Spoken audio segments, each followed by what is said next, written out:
Don't let your dreams be dreams. Yesterday, you said tomorrow. So just do it! Make your dreams come true! Just do it! Some people dream of success while you're going to wake up and work hard at it. Nothing is impossible. You should get to the point where anyone else would quit, and you're not going to stop there. No, what are you waiting for? Do it! Just do it! Yes, you can! Just do it! If you're tired of starting over, stop giving up.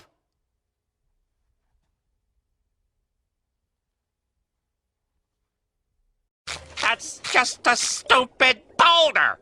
It's not just a boulder! It's a rock! A rock!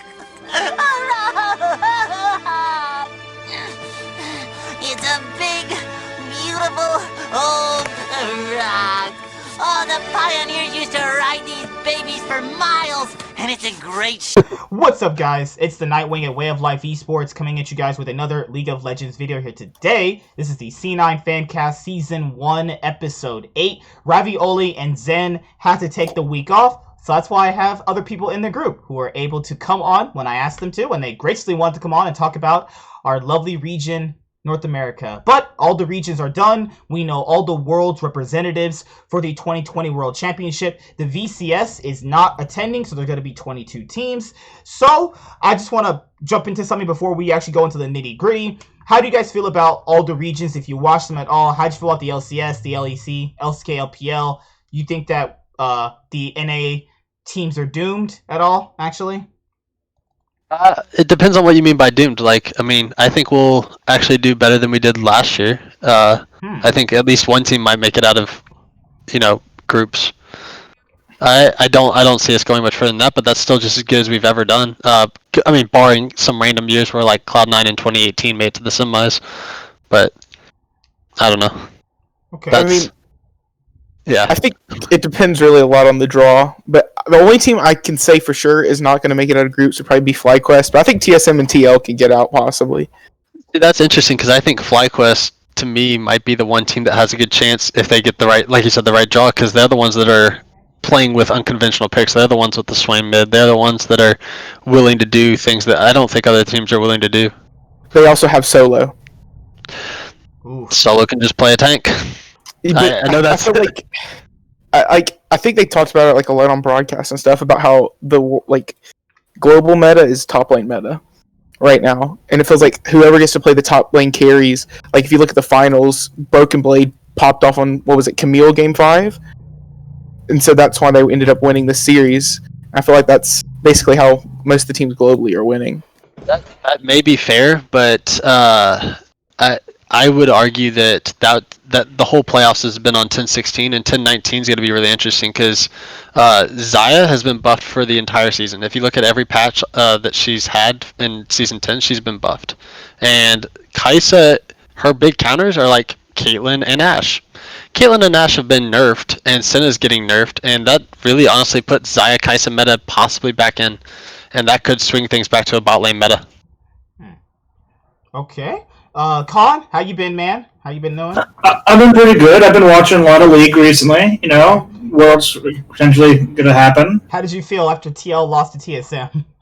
I mean, I think it highlights something that is a little bit of the community and some of these owners and GMs do way too often, which is let their players go for nothing really in return. Maybe some money, but TL had every right to bench Doublelift if they thought tactical was better for them in summertime. But giving them to TSM without getting anything significant in return is about the stupidest thing you can do. And I'm tired of hearing all these people be like, but they're going to put Doublelift in contract, hell, that's not fair. And I'm like, getting paid your contract in full is not fair, even if you're not playing. He's still going to be making probably $1 million+ for the year. Yeah, go ahead. I was going to say, if you do that, though, players aren't going to want to come to your team. It's it's a like a friendly thing. That's the only reason they did it. Well, but these guys aren't friends though. This is your boss though. That's. But here's what I disagree with that. I think if players see that a team is willing to make choices, especially some of the younger players entering their prime, putting down, especially like a veteran that said such things like spring split doesn't matter and stop caring about that, I think you can entice players more to coming in there. I think by giving him away for free like that, in a way, all you did was you gave a player with a vengeance a reason to a way to actually be put on another potential playoff team. Where guess what? You met in the semifinals. He was probably pretty motivated. He beat you, and now you didn't get a chance to get to finals. Imagine what would have happened if you didn't give him to a team that's been in the playoffs like almost every. Actually, they've been in the playoffs every split since franchising and just in general. So it's a move GMs make way too often, and it's a horrible practice. And I hope some of them start looking at TL and they see okay, let's not bite ourselves in the foot. Maybe take more of the C9 route where I'm okay if they send them to TSM if they get stuff in return. Imagine if they picked up, maybe they have, go after some of TSM's good academy players. What if they trade for Treats and a couple other people? TSM middle of the season wasn't doing very well. Treats came in, kind of stabilized them back, and sure, they replaced Biofrost later on, and it all worked out well. But their season might have imploded at that point if Treats didn't come in and stabilize. There needs to be smarter GM work in the LCS, and I don't disagree, but I feel like the idea that it's a horrible GM decision can be kind of debated. So yes, for this year, I completely agree. Actually, if all you care about is this year, then I agree. But if you're an organization that wants to be competitive in 10 years, you want young players to be like that person. They will care about me, and that's why young players are saying very vocally they want to play for Steve, they want to play for Jat, and they want to play for Papa Smithy. And yes, they have legacy there. But they also, 100 Thieves doesn't have legacy. Why are young players saying very vocally all the time that they want to play for him? And it's because they know they're going to be taken care of. And I think Steve's thinking. What would they ever think they'd be taken care of with 100T, though? With the way they handled their players this season and the seasons beforehand. People were saying they want to be with Papa Smithy and sometimes Steve on the premise of, oh, that guy's cool and has a cool little, he has some, nice swag his way. Yeah, if you looked at how 100T treated players this year, why would any young player be like, that's not where I want to join? I don't know. I feel like Medios is the only one that is ever... you might be right, but then again, I'm just taking their word for it. All the 100 Thieves players, even the ones that have been let go or moved down to Academy, except for Medios, have always said that they want to keep playing for Papa Smithy. And so, that tells me that, yeah, you might be right that...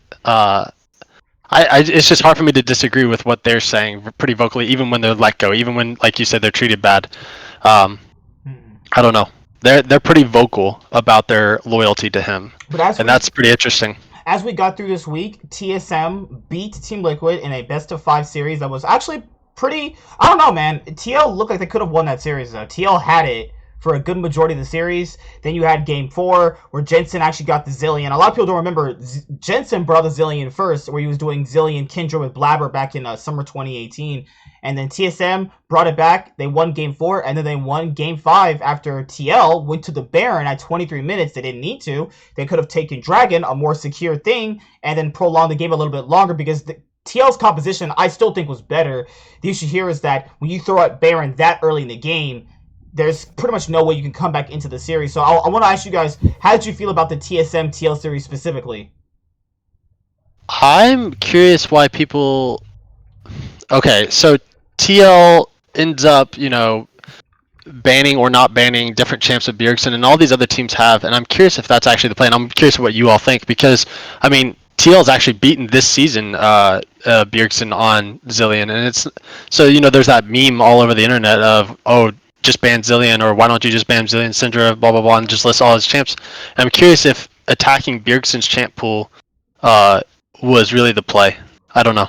Well, the other games that I saw personally, they didn't even really win through beating Bjergsen. They went through beating the other people. I think that's a more effective route, though, because the games that TSM did lose, most of the time that they lost in playoffs, where they beat bot lane. They were just diving bot lane consistently.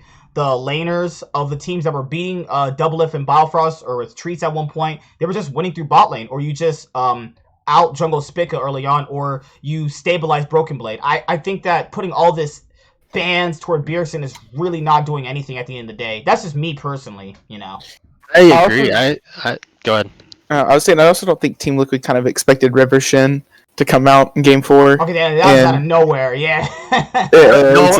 No one expected it, if we're being fair. Even on his own account, he'd only have 3 games this season practicing it across his accounts. So one thing I will also agree with something I believe GenG was saying. I apologize if I butchered your name. Okay. Is that maybe, I think looking back, hindsight's 2020, but looking back at TSM run in playoffs, maybe I think when it comes to drafting, it's always feels like you should always target sometimes the best player. But if you look at TSM's win conditions and when they were most successful in playoffs, their most success was putting carry top laners on Broken Blade and having a good focus on the Speak of Broken Blade, Bjergsen trio top. Maybe instead of looking to keep banning Bjergsen's mid laners, they should have focused on banning out the carry top lane potentials from Broken Blade, because there's some, and he showed Camille, he showed Jax, he showed Aurelia and Renekton, but there's a lot more you can limit him, and I feel like mid lane there's just too much of a champ pool for Bjerg, but you can actually limit, and if anything, you might even be able to bait Broken Blade into a certain champion and have a strat prepared for it in the counter type way. So I think that's where both FlyQuest and TL failed this week against CSM, was they were so focused on Bjerg and even sometimes the bot lane matchup, when a lot of times it didn't matter what those two lanes did. It's if Spica and Broken Blade got going on top, it kind of just flooded throughout the map. And that's where the focus should have been in drafts. Go ahead. I was gonna say, I feel like TSM also, like in the elimination games or when they fell down, they were really good about giving their players their comfort, like putting Doublelift on Ashe, Bjergsen on Zilia, Broken Blade on Irelia or Camille or whatever it was. And I feel like that helped them a lot as well. They weren't afraid to go back to that comfort. I think it's interesting that I like your idea of trying to ban someone down to something that would be more predictable that they'll pick, and then you can counter that.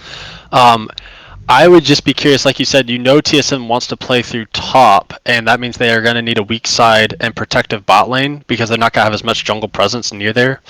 I would almost argue, instead of using your bans towards top, because if we're being honest, I don't think if you're at the pro level, your champ pool can't reasonably be banned out, and maybe I'm giving too much credit to pros, but I really don't think that would be the case. And so I'd almost say, use your bans on protective bot laners like the Tahm Kench, like the Morgana, like things that can protect an ADC, and maybe just concede top lane and punish Bjergsen and Biofrost, punish their synergy together, because they've had less games together, and I feel like that's a very punishable place. And I say that tongue in cheek, knowing how good Doublelift is, but I do think that it's been shown to be exploitable. We saw Golden Guardians do that.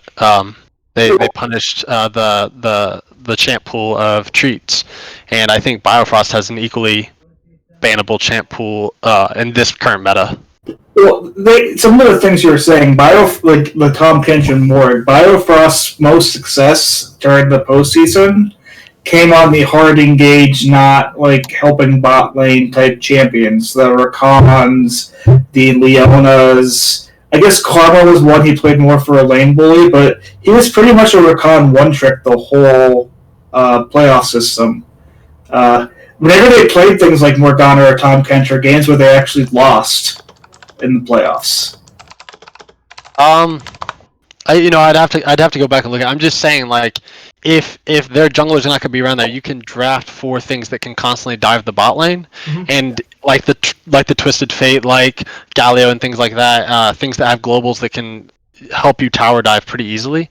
And once once teams see those picks coming in, once they see, be it Elise, be it Twisted Fate, or whatever it is, they're going to draft things that can protect people under towers like the Tahm Kench. Tahm Kench is usually the counter to Twisted Fate, not a mid lane counter, but actually a support counter. And if you get rid of those supports that can protect that, I think you could just punish the bot lane pretty hard.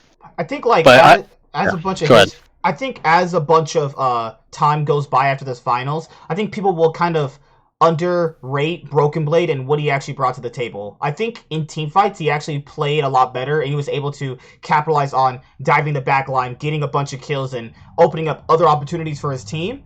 And I think that people are only just going to focus on Bjergsen like they have been for, well, since this guy's ever come over to the LCS. That's just me personally. It's like the Game 5 versus Golden Guardians. He had the Renekton performance at the Dragon fight and just won the game for him, which saved their season. And people forget it because Bjergsen got the MVP. My God, dude! I actually think people let's not talk about Bjergsen MVP. I love Bjergsen, but I think he got a lot of MVPs because of narrative. Dude, are you in love with Bjergsen? It's the beard, right? It's his beautiful beard that he had, right? I don't know. Oh my God! Yeah, definitely. I would agree heavily that the Bjergsen MVP was part of the narrative. I think Spica in finals by far was their glue in the series with how many smite seals he had, his positioning in fights.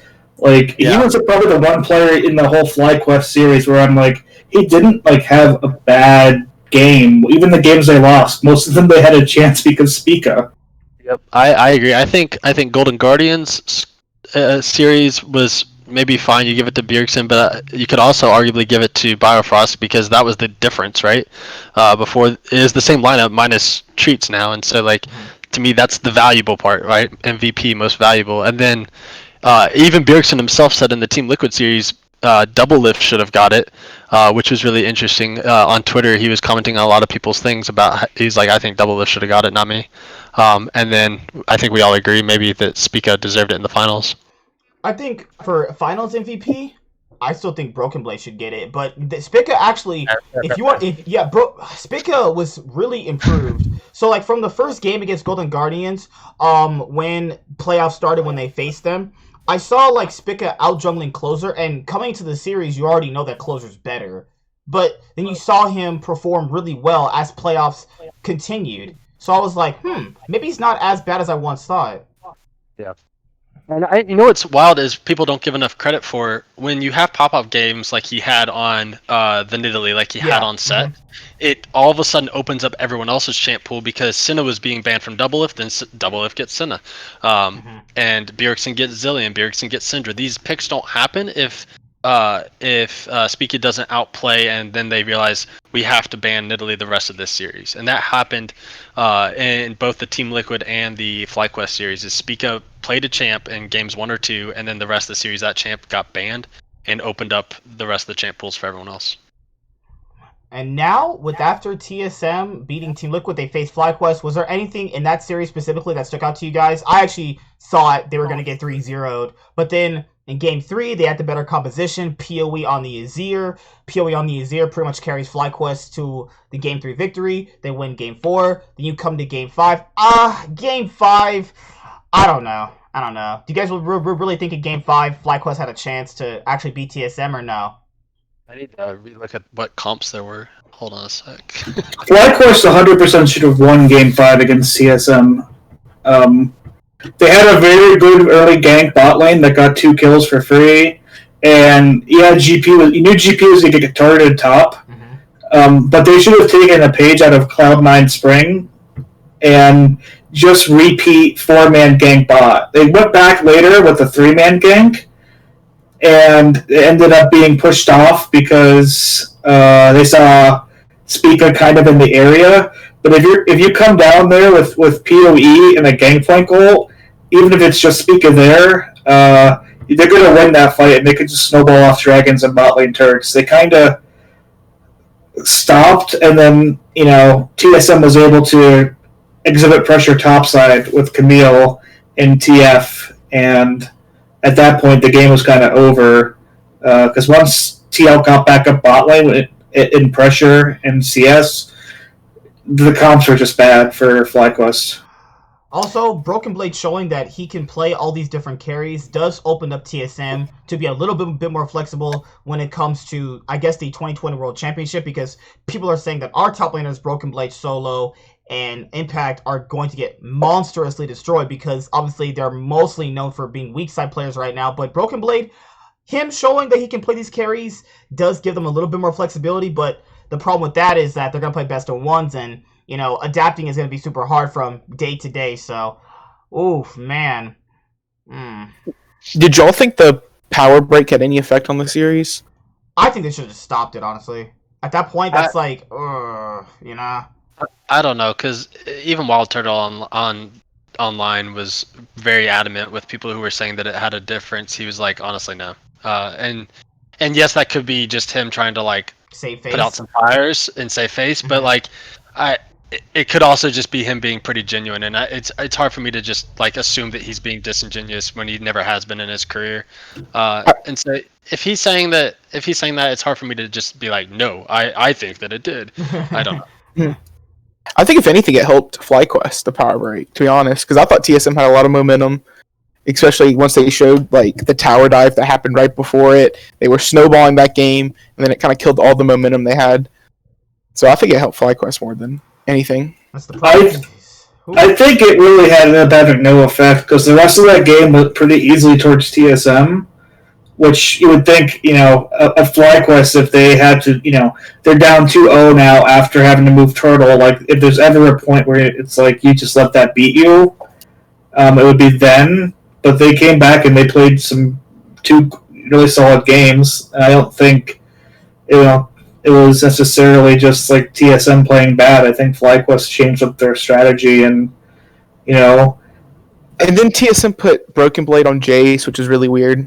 Yeah, that's why I can't give Broken Blade MVP in the series, because he was so bad on Jace. He was really, really bad. Oh my god. It's hard to be good at Jace in the pushing, though. I'm sorry, guys. In Game 3, when they beat TSM to get the reverse sweep going for FlyQuest, Power View played Orianna. I'm sorry about that. Sorry, it was Orianna. It was Orianna, Hecarim, Senna, Nautilus. Okay, sorry about that. Yeah. Solo, he was really not useful in the finals, but credit to Solo.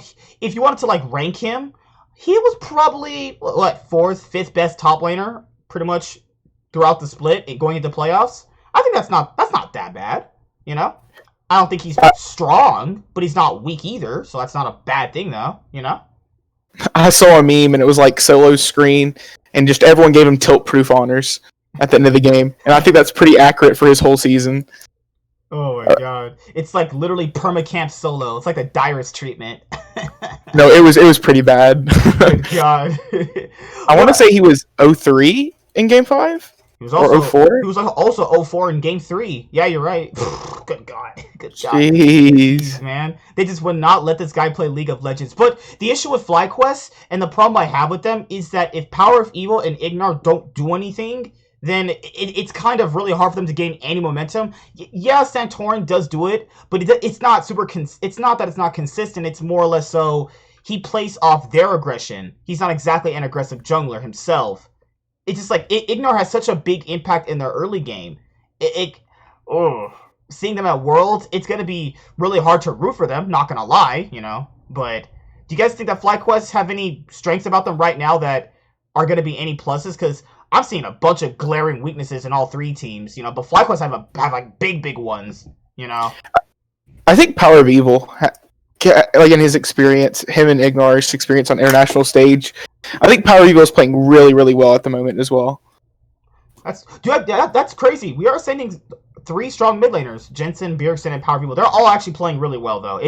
That's crazy. Hey, that's a problem with the European mid laners. They're making it all hard for us NA mid laners to get on the LCS. But hey, don't hire me for the LCS. I'll run it down on you.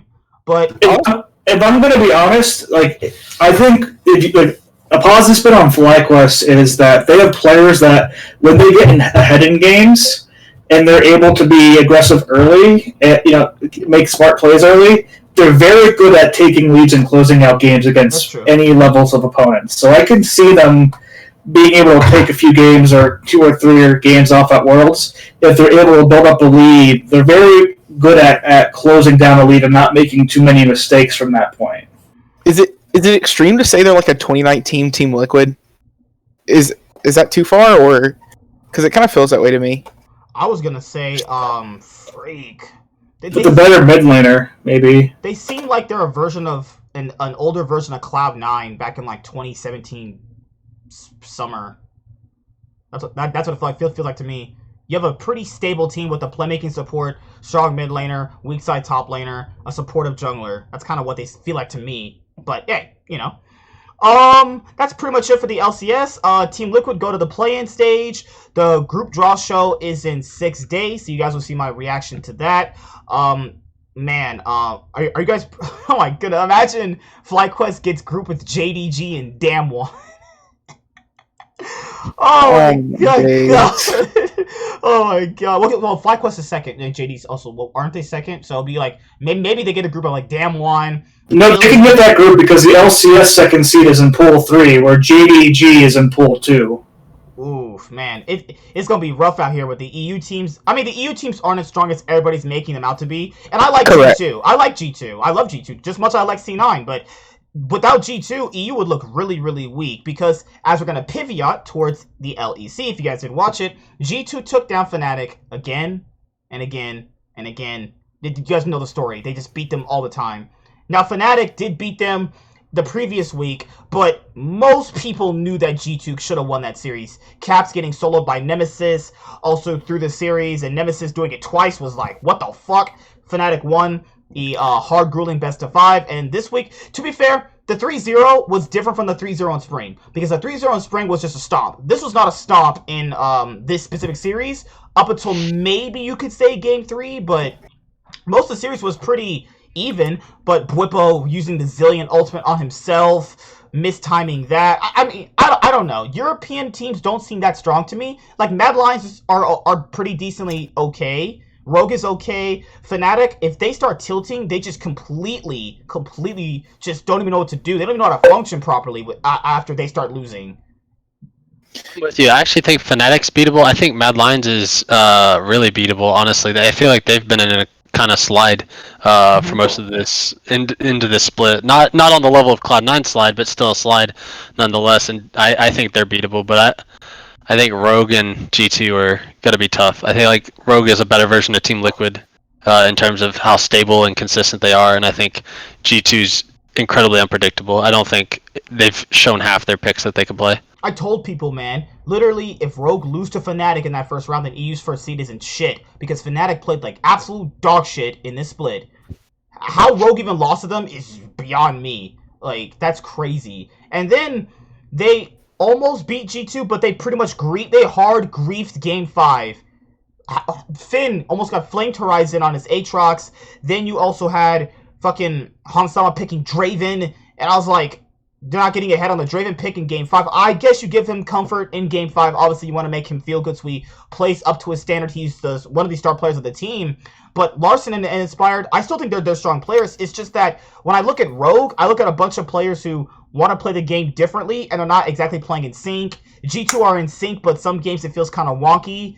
And then also, a credit to G2, Caps got MVP again. So that also is a boost to him as being one of the best mid laners in the West of all time.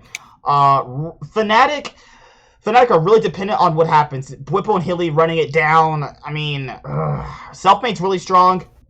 Nemesis, I don't know why people are in love with this guy. He's super overrated. I don't really see him. He's not bad, but it's like he's also a weak link. I just don't really see Fnatic making out of groups this time. I might be wrong, but looking from what I've seen all split long and now, not really. I think EU's only really sending one strong team. I think it's very easily that NA's not easily. I think NA could beat EU teams more this year than they did last year. But I just want to see your guys' opinion, actually.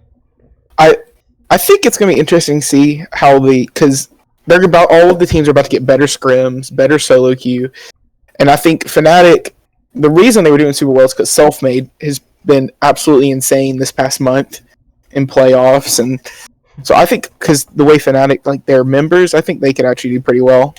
Along with G2, because G2's G2. Man, dude, Selfmade would be the best jungler in the LCS if he was on a strong team. That kid is insane. I mean, I think he's the best jungler in Europe. Is that too harsh to say. Not really. I thought he was better than Yankos' split actually. So. I feel like that's only been the case for like the last 3 weeks when the meta really shifted into picks that he likes to play. I feel like Selfmade's been struggling. That's why I think Selfmade and Nemesis both struggled, and where jungle mid was such a strong part of the meta, I think that was a big reason why we saw Fnatic, barely make it to even in their split, barely make it to playoffs. As soon as the playoffs patch hit, though, where Hecarim and Evelyn had been buffed, he got to take over on his champs, and that was pretty clear because he was not performing on the others. You know what's super interesting is that the synergy between Nemesis and Selfmade, correct me if I'm wrong, I've never seen it. It's been literally anti-synergy for really thinking about it. They have like Broxa Jensen synergy, it's just not there. They brought Selfmade over to be an upgrade over Broxa initially, and then also have synergy with Nemesis. I haven't really seen them have that synergy that people keep talking about. Like, they haven't had that Blabber-Niski synergy that everyone's been praising that they would have, That's just me. Yeah. C9, that's funny. I hate you. I told you guys last split they weren't really that great. Dude, I love C9, but I will be one of the first to admit that, like, I think that, and I'm not trying to dissuade the thing, but I do think that they were making the same mistakes all summer split, and they just started getting exploited when other teams started learning how to exploit mistakes, because they were making mistakes in the spring. They just never got punished for a single one. You know what? If I'm being honest, there were mistakes that I saw too, and I told people, why is Blabber invading level 1, dying level 1, and no team is punishing that on Lee Cinnamon people? I was like, what the hell? I was like, that's gonna get exploited. You are invading level 1, dying, you're getting your support. He dies too. Now your ADC goes to lane without a support. He can't push up in his way because he has no partner. The 2v2 of that can also just kill Sven. I'm like, wait a minute, that's gonna get exploited. That's so easy to exploit. And then, I agree with people. They had weaknesses and issues, but just no team was willing to challenge them. It was so weird. Yeah. My description of Spring Split and NA this year was C9 would kind of poke somebody in the chest, and every NA team found a way to trip over their own feet and fall on their head. Oh my god.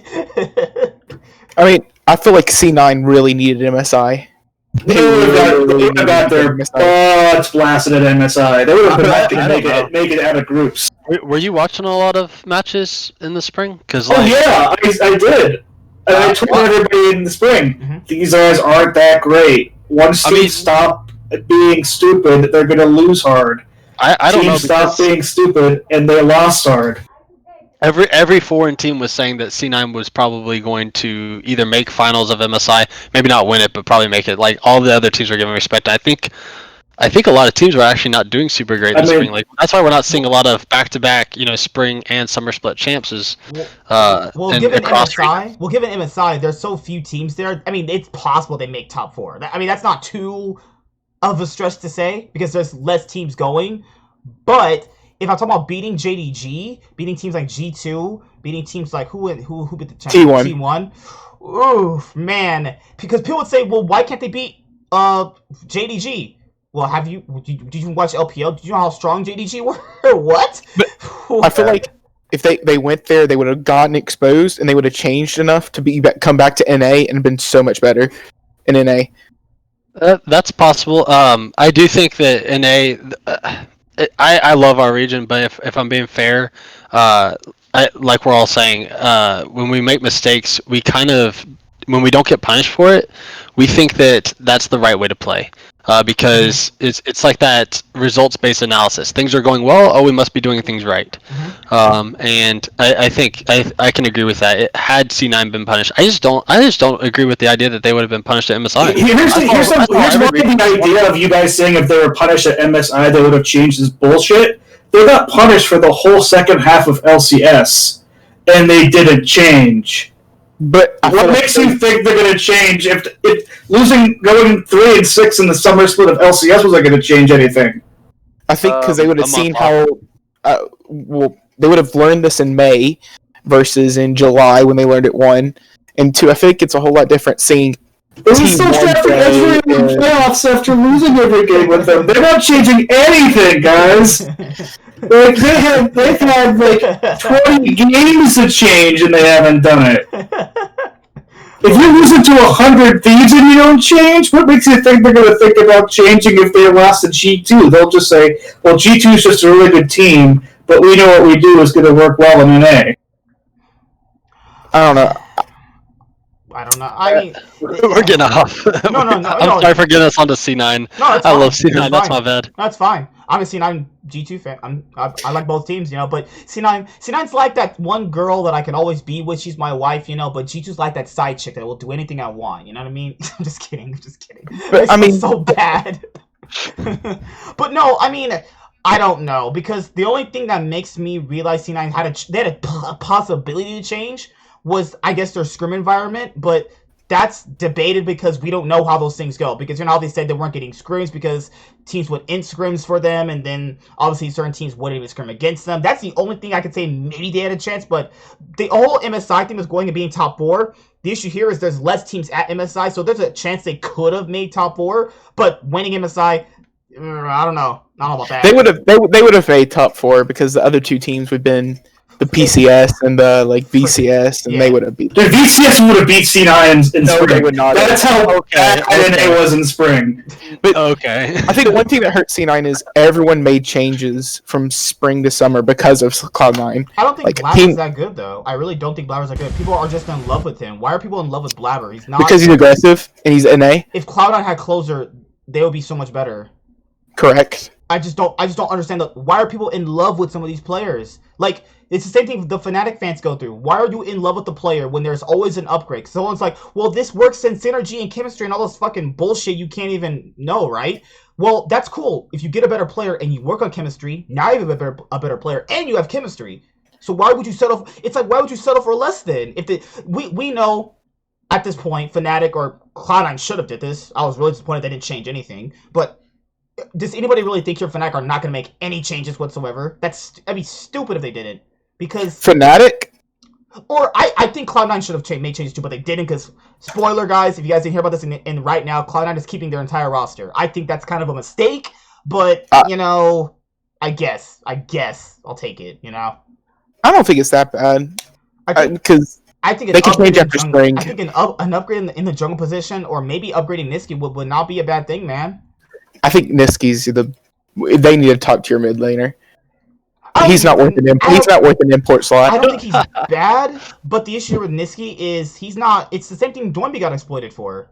Just not a strong laner. That gets exploited. That will literally get exploited. It happens consistently ever since they've changed the game around. You know, past their lane swap. You know, fair era that Riot was on. Blabber is only gonna play one way. I've fundamentally understand after seeing this entire year. That is going to be a problem eventually, and it's going to come up again, and he's going to lose, and they're going to be like, man, these problems are not getting solved. This guy is not as good as... I just don't think that people are seeing the player for what he is. I think people see the name Blabber and go, man, I love this guy. He's on C9. Take that away, and take it for the play of what he does. He was constantly evading level 1 on Lee Sin, dying consistently, and then eventually he could not play Lee Sin properly, so they gave him Trundle, and he looked even worse. Where at a certain point, he could block an ADC from hitting Sven to die, and he couldn't even place a Trundle pillar properly. Like, these are blatant things that he's doing, and people just don't see them. And it's like, what the hell? You know? That's just me, personally. I don't know how you guys feel about that, but, you know. I don't know. I still have faith in Niski. I think In Niski we trust. I think I'll agree though. You know, if another year goes by, serious things need to happen. But I don't see the reason to blow up a roster that was historic so soon. I think you give them a chance to see if they grow from this or if they fail from this. You don't just assume they're gonna fail from this. There's a strong possibility with. I mean, they've got so much time before that spring. There's like. I mean, we're only in September. They have You're in the Hyperbolic so Time much Chamber time. right now, just like training to become Super Saiyan 2. I'm just saying, we saw what happened when Sven and Vulcan had a lot of time off together, and they knew they were playing together early, and I think that's a big reason for Cloud9's early success is so many teams were shifting, and Sven and Vulcan were like, we know we're together, so they actually went to Korea by themselves and started solo queuing and duo queuing together, and came back with a huge synergy that other teams couldn't match. And yes, eventually teams caught up and we saw what happened. But I think blowing up the Cloud9 roster would be a bad decision this early. I agree. If next year this happens, but I'd be interested to see if they grow or fail from this, and I don't think it's fair to assume that they're gonna fail from it. And I oh yeah, sorry. Go ahead. I was gonna say I kind of agree because I doubt teams are gonna be able to go to Korea this year for a boot camp because of COVID.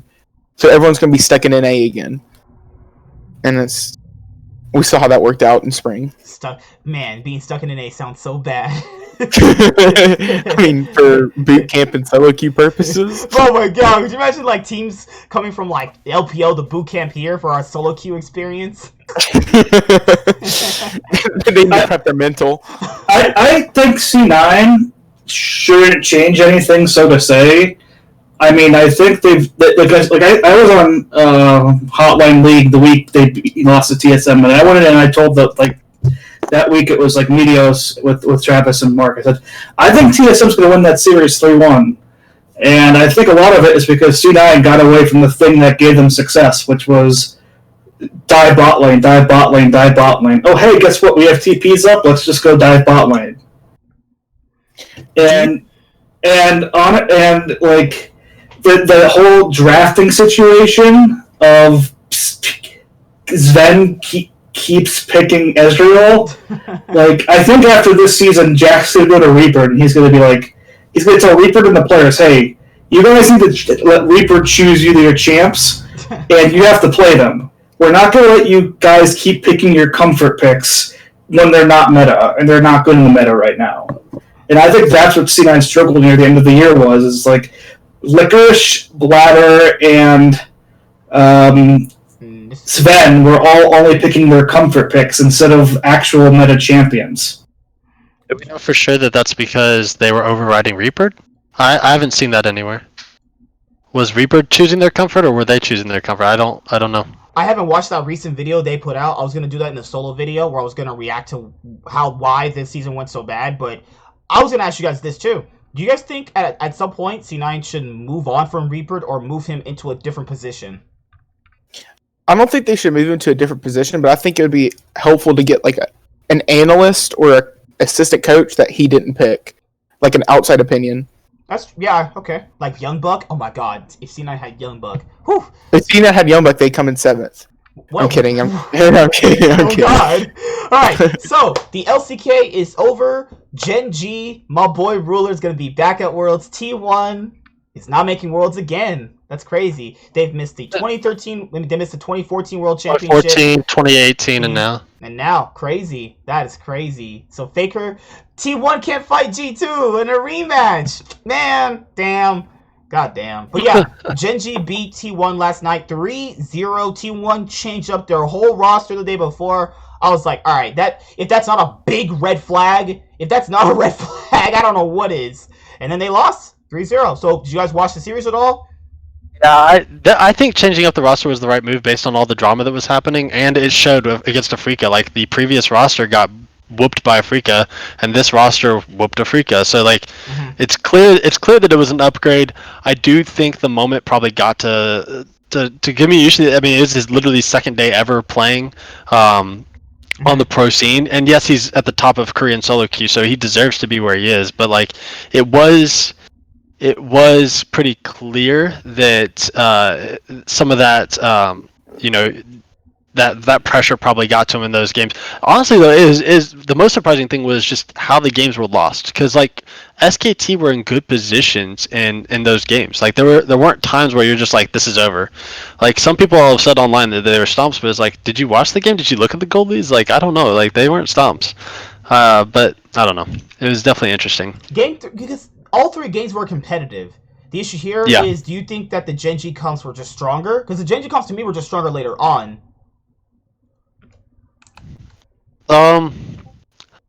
I need to go back and look at what the comps were specifically to say, but like game three, Clip played the set jungle. I know that for sure. The first game, man, they were just popping off hard. Holy crap, man! I don't know, because why I thought they would lose the series was because GenG always choked against them. But hey, GenG have their little gauntlet buff they always get whenever they're in there.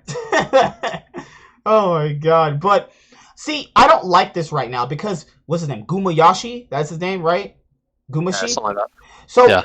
these new players being thrown into this position and not making worlds is like a stain on their career. But it's like, yeah, I don't know. Like, this is like, hey, you either win and you get looked at as a hero, or you lose and you're this part of your career is a failure. Like, throwing them into the deep end right now is just was Teddy playing that bad though? Like, he was underperforming, but he had been pretty solid most of the year though.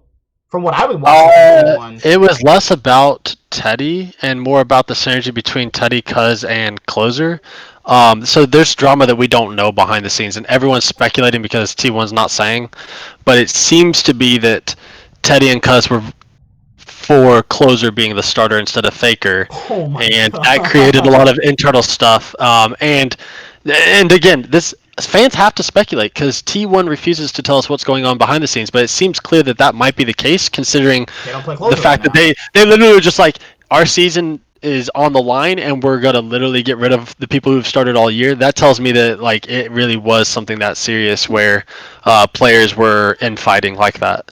And they decided to go with their legend Faker, which means they've got to get rid of the people that are causing that drama. And again, I'm just speculating because T1 hasn't told us. We don't know what's happening inside those orgs, and that's got to be so stressful for the players because they know what's going, and maybe it's not a big deal, and they want to tell people it's not a big deal, but they can't. But I don't know. Yeah, you're right. TSM has done this. Didn't they do this to Spica last year? They like threw Spica in as jungler for his first pro game, and and then everyone got to blame him for why they lost. And luckily, he's redeemed himself. So hopefully, Gimiusi gets to do this next year because like he showed that he's a star player. Like those games were rough for sure, but like you win as a team, lose as a team. And maybe that last game was his fault, but I don't know. I cannot wait for people to literally say that Faker is the best mid going into the 2020 World Championship. I can already see it right now and watch shit. You know what's wild is I was looking at people's the top 20 lists and things, and they're saying like who deserves to be where, and they were saying like Faker and BDD would go in this spot depending on who wins on this day. And it's like, I don't know if you've watched. It sounds like you haven't watched the LCK this year. Actually, like as much as I love Faker, he's not had a good year. There's a reason Closer played so much of the season because Faker was not having a good year. He was like the fifth best mid laner. That might be generous. Right. I was like, I don't want to say 6, but it's like, god damn, Faker middle of the pack? What timeline are we living in? I was like, holy shit. But it's like, GenG's issue is that they always choke against T1. You know, Faker said it before. Like, they're really actually not a bad team. The issue is they just kind of choke against us. They're like, they do stupid things that they don't do against us in scrims, and it's like, you know GenG are better, but I don't like how GenG portray themselves. We're a super team. You're not a super team with Rascal and Life. Get the fuck out of here with that. You are not a super team with those two. But they are a super team with the rest of them, with Clid, BDD, and Ruler. Yeah, but you have Life, and like Life is not good. But then again, he's playing with Ruler, so will he get exploited at Worlds? I mean, maybe. It all but depends on, like, Ruler is such a good ADC that I guess he does make up for the other part in Life being not good. Rascal, I guess you could say he's like a solo for the LCK. Like, he's not exactly weak, but he's not exactly strong either. He can play hard carries like Renekton or the Jace top, but then again, it's not really super impactful, so you kind of just leave all that up to Clid, BDD, and Ruler. Clid and BDD don't have good synergy either. Like, that's why I love GenG too, but it's like, I'm kind of worried for them going to Worlds. They're not that, it's not like they're weak, but they're not as what people might make them out to be, you know? Yeah. Didn't BDD get like, no, who got MVP of the split? Wasn't it Showmaker? Yeah, I didn't look, but it should have been. He deserved it. Honestly, it depends on how you define MVP, though. Like, and this goes for all sports. Like, is it actually most valuable, or is it just the best player on the best team? Because if it's most valuable, it needs to be chunky. Korea's literally points on fucking the best of 3. That's way more like, oh god, it's all based on pop-off games. Yeah. BDD won the most player of the games, but Showmaker won MVP of the split. Thank God. Yeah. God. So, I feel like, according to a lot of the people over there, though, Chovy is probably the most hard carry player, and that sounds to me like someone who's probably your most valuable. Like, if you didn't have him, you're not winning these games kind of player. And Showmaker, nothing against him. He's probably the second best. I would say he's the second best mid laner in the LCK, but It's weird that he would be the most valuable when he's alongside Ghost and Barrel. He's alongside Canyon and Nuguri. Like, Oh no, I don't know. Chovy's next to Deft and Piosic. No, he's talking about Showmaker. Oh, Showmaker. Oh yeah, you're right. Fuck, I'm I was saying, I'm an old Show- man, dude. how I'm is sorry. I'm an old man. You're good. I was thinking, how is Showmaker the most valuable when he's alongside four Canyon. people that are He's like one or Canyon, two in all their Barrel, positions? Nuguri. Like, what the hell? They're either one or two in all their positions in the LCK. Like, I don't know. It's just so weird to say like they're the most valuable when you get to. I'm not saying he's getting carried. Don't get me wrong. Showmaker's so good, but like, it's interesting that someone on a team like that would ever win MVP, because it sounds to me like you could almost replace them with a third best mid laner and they'd probably still win.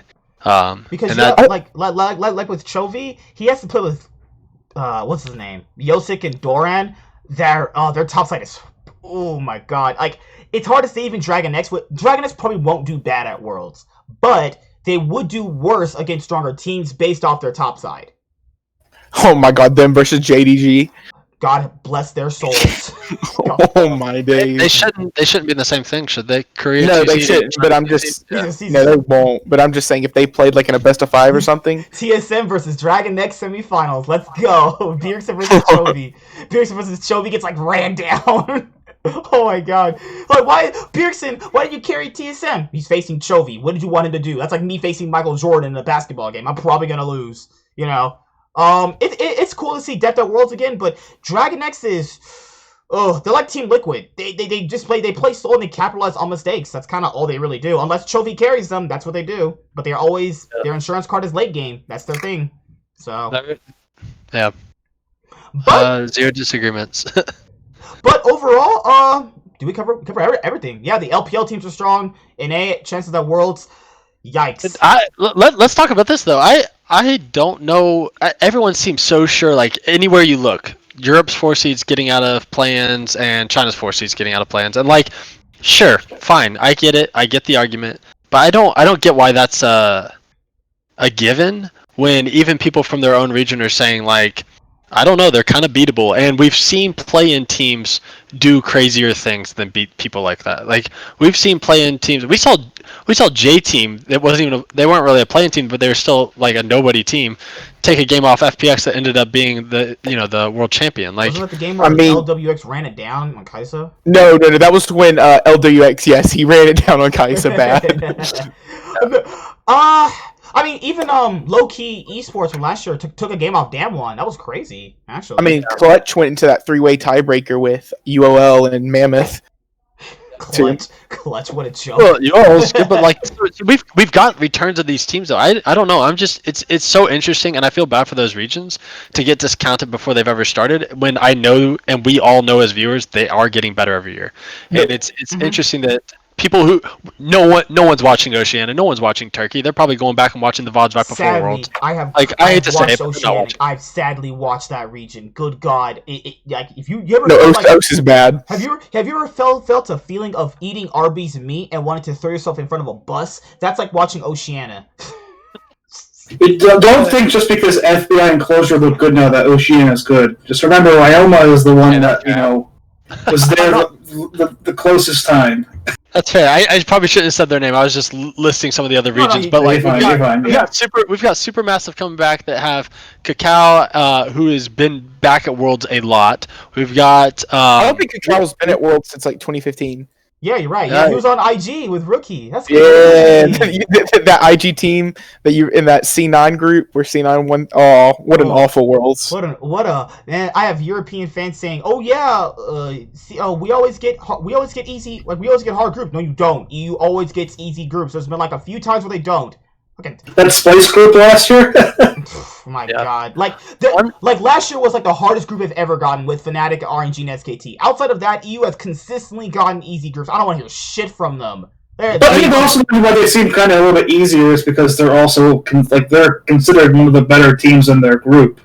But with NA, you're gonna always feel like you have a hard group because we're in all the teams are gonna feel harder than NA. But it's like, Probably was like, we had a hard time getting out of that group. Probably you had a group of fucking INTZ, H2K, AHQ, and EDG.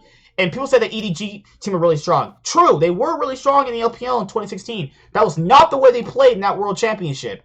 I want to hear that. They lost to ITZ the first game. They lost to INTZ. What kind of hard group did you have? All this hard group. EU guys, I'm not trying to be mean to you guys. You guys had easy groups. Don't fucking bullshit me. FPS, Splice, Gigabyte Marines, and J-Team. If that's a hard group, you should just get out of the World Championship. If that's a hard group, leave. I feel bad for 2017 G2. They did kind of get... They got Samsung Galaxy, who ended up winning Worlds, and RNG that year. Correction. Twice they've had hard groups. Twice. But Cloud9's group is easy. They made it out of a group of death. Cloud9 made it out of the group of death with the back-to-back world champions for 3 years straight. Yeah. Easy group right there, dude. You're automatically playing for second. What logic is this? I think TSM also had a really easy group that year as well. Oh, World Elite, Flash Wolves. And they lose the one game Flash Wolves wins is the game that knocks them out. They could have got out of that group because if they beat Flash Wolves, World Elite beat Misfits. They would have got out. Yeah. That's crazy, man.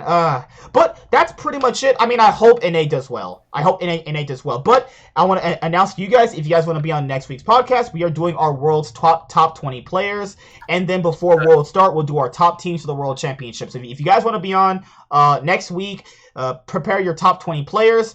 Beerson, number 1 for me. Spica, number 2, obviously.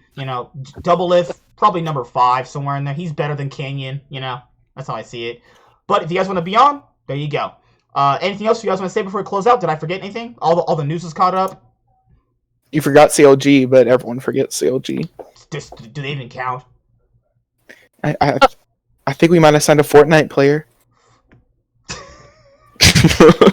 I think we had a good week going into Worlds. I hope everybody has safe travels there and everybody stays healthy. And all the teams left today. Hopefully you guys watch anime. I'm starting 7 Deadly Sins, so I'm gonna get into that. I'm hoping the teams can get back to their countries just fine because some other countries, cough, America, have like a non-Chinese travel thing, and we might have a president that if he gets wind of something like, we have people doing stuff in China, he might just cause hell. Well, that's it. See you guys later. Like, comment, subscribe, most of all, enjoy. See you guys next week on the C9FanCast, and that's pretty much it. If you guys want to be on, just let me know. You can come on. Top 20 players, the World Championship next week. Rift Insight might be on. I'm not too sure yet. If I can have some people on, then that'd be great. Because I'll have to kind of see their top list, and then I'm still picking on mine, man. I'm pretty sure Knight's gonna be number 1 for me. I don't know for my mid laners. Holy crap, Knight should be at least number 1 for a lot of people. But who knows? People will put Faker at number 1 because they think T1 is at Worlds. I guarantee it will happen. Reddit is a bitch at the end of the day. But see you guys later. Goodbye. Have a great week, guys. See you next week potentially. And that's it, guys. Peace. Goodbye. This is not okay. This needs to stop now. This is cancer. This is so much cancer that I can feel the tumors growing on my back. And it's way down heavy on me, and it's not okay. Can you help a nigga out and just stop this? Please?